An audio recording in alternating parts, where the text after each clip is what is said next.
Hello এবং স্বাগতম সবাইকে জানাই শুভেচ্ছা ও অভিনন্দন। আমি সুশীলা ব্লগ চ্যানেলে আপনাদের শুভেচ্ছা রইল। তো আজকে ডিমের তরকারি বানানোর জন্য আপনাদের সাথে শেয়ার করার জন্য আমি রেডি করে নিলাম। তো এইভাবে ডিমের তরকারি বানানোর জন্য আপনাদেরও ভালো লাগবে, তো সঙ্গে থাকুন। আমি কিভাবে বানাবো এই ডিম তরকারিটা, খেলে বারবার খেতে ইচ্ছে করবে। আর শীতলের ভর্তাটা করে নিলাম। শীতলের ভর্তাটা জ্বরের মুখে খুব ভালো লাগবে। এমনিও শীতলের ভর্তা মাঝে মধ্যে খেলে কানের রুচিটা আসে। তো আমি শীতলের ভর্তাটা ওইভাবে আমি করে নিলাম। তো আপনারা যদি দেখতে চান অবশ্যই কমেন্টে জানাবেন শীতলের ভর্তার জন্য। তো ডিমের তরকারির জন্য আমি রেডি করলাম।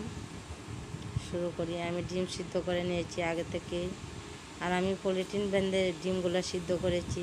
পাটা ডিমটা আগে থেকে পাটা ছিল, তো কী করবো, আমার তো সিদ্ধ করতে লাগবে। পাটা ডিম তো আর সিদ্ধ করা যাবে না, তাই আমি পলিথিন বেঁধে এইভাবে সিদ্ধ করে নিলাম।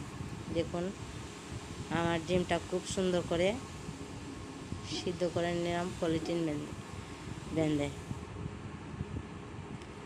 তো আপনাদের যদি এই টেকনিকটা জানা থাকে তো ভালো, আর না জানা থাকলে আপনারাও এইভাবে একবার পাটা ডিমকে সিদ্ধ করতে পারবেন, কোনো অসুবিধা হবে না, খুব সুন্দর সিদ্ধ হবে।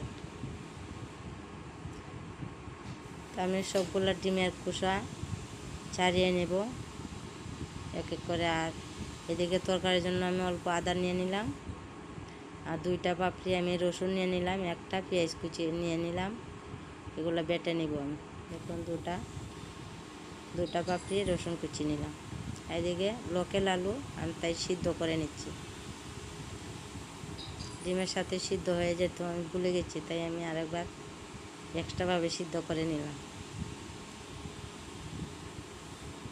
তো দেখুন আমি তরকারির জন্য আমি মশলা রেডি করলাম। ধনিয়ার গুঁড়ো, জিরের গুঁড়ো, লঙ্কার গুঁড়ো, আদা রসুন পেঁয়াজ বাটা আমি রেডি করে নিলাম। আর ডিম তরকারির জন্য লঙ্কার গুঁড়োটা একটু অল্পই দিতে হয়, বেশি দেওয়া যাবে না। আমি জল দিয়ে ভিজিয়ে রাখবো মশলাটাকে।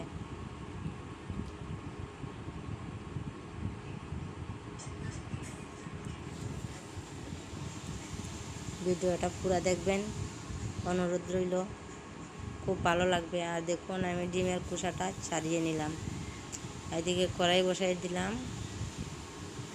আমি কড়াইতে তেল দিয়ে দিলাম সম্বাস দেওয়ার জন্য। আমি ডিম আলু কোনোটাই সাঁতলাবো না। মশলা কষানোর মধ্যে ডিম আলু দুটোই দিয়ে দেবে। লোকাল আলু তো, তাই আমি সাঁতলাবো না। সাঁতলালে একটু শক্ত হয়ে যায়, ভালো লাগে না খেতে, তাই আমি সিদ্ধ করে রাখলাম। তো আমি পেঁয়াজ কুচিগুলো আর 2টা তেজপাতা দিয়ে দিলাম। আমি পেঁয়াজটাকে খুব ভালো করে লাল লাল করে ভেজে তুলব, বাদামি কালার যতক্ষণ পর্যন্ত না আসছে ততক্ষণ পর্যন্ত আমি নেড়ে চেড়ে দেব। এভাবে অনবরত নাড়াচাড়া করতে লাগবে পেঁয়াজটাকে।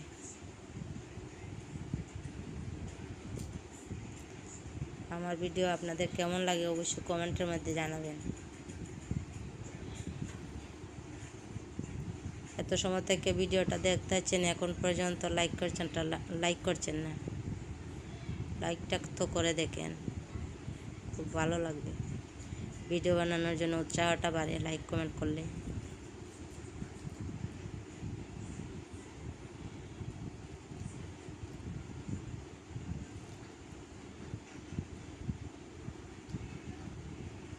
ভালো করে ভেজে নেব পেঁয়াজটাকে।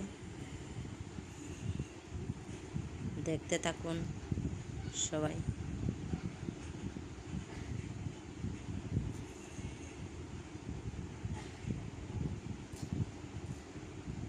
দেখুন আমার পেঁয়াজটা ভাজা হয়ে গেছে। এখন আমি মশলাটা দিয়ে দেব।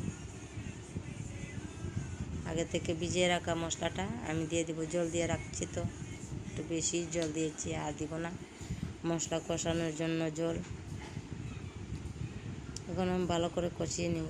আমি স্বাদ অনুযায়ী লবণ দিয়ে দেবো, কালারের জন্য আমি হলুদ দিয়ে দেব। এগুলো দিয়ে ভালো করে কষিয়ে নিই। মশলাটা যত কষানো হবে ততই ভালো হবে রান্নাটা।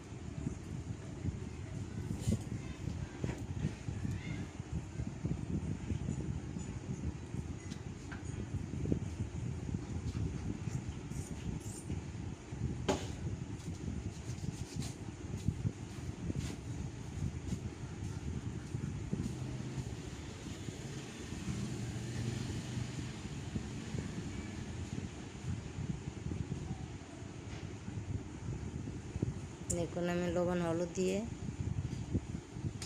আমি মশলাটাকে কষিয়ে নিব।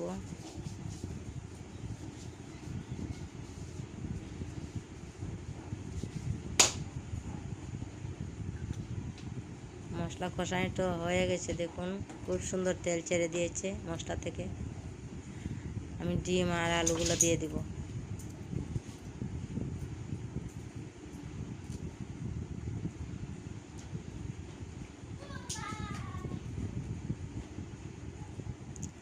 আর চুলার আঁচটা আমি মিডিয়ামে রাখছি। মিডিয়ামে রেখে আমি মশলাটাকে ভালো করে কষিয়ে নিলাম। তো আমি ডিম আলু দিয়ে দিলাম। ডিম আলু দিয়ে আরেকবার কষিয়ে নিব, 1-2 বার কষিয়ে নিব যাতে মশলাটা ভিতরে ঢুকে ডিমের।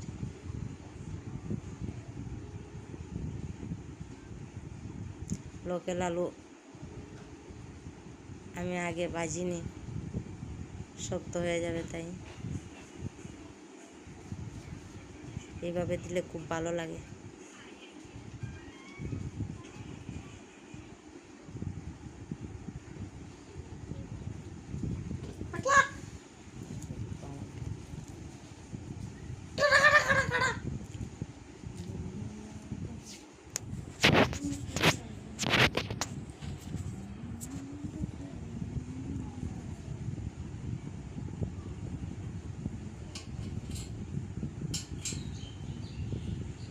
তো দেখুন জল দিয়ে দিলাম।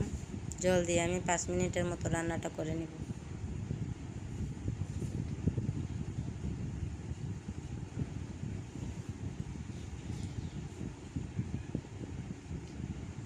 এখন খুব সুন্দর কালার আসছে।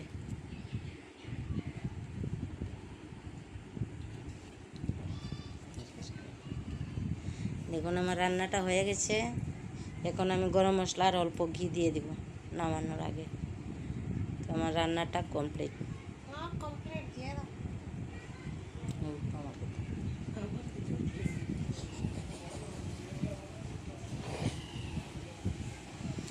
তো আমার ডিমের তরকারি ঘনত্বটা দেখুন কেমন হয়েছে, খুব ভালো লাগে। ডিম তরকারি এভাবে রান্না করে কেন,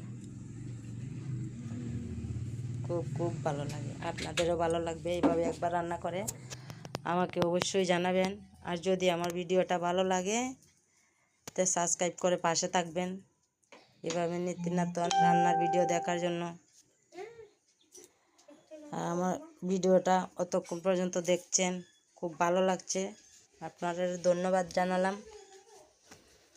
ভালো থাকবেন, সুস্থ থাকবেন। আমি ভগবানের কাছে প্রার্থনা করছি সবাই যেন ভালো থাকে।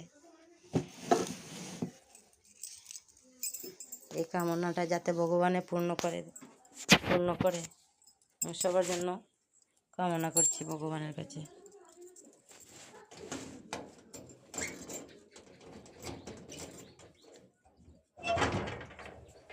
তো আমি গরম মশলা আর ঘি দিয়ে দিলাম।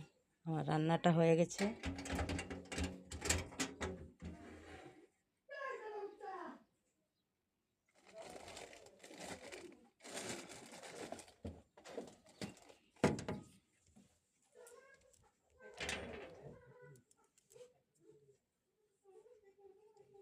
অতটুকুই, আরেকবার দেখা হবে।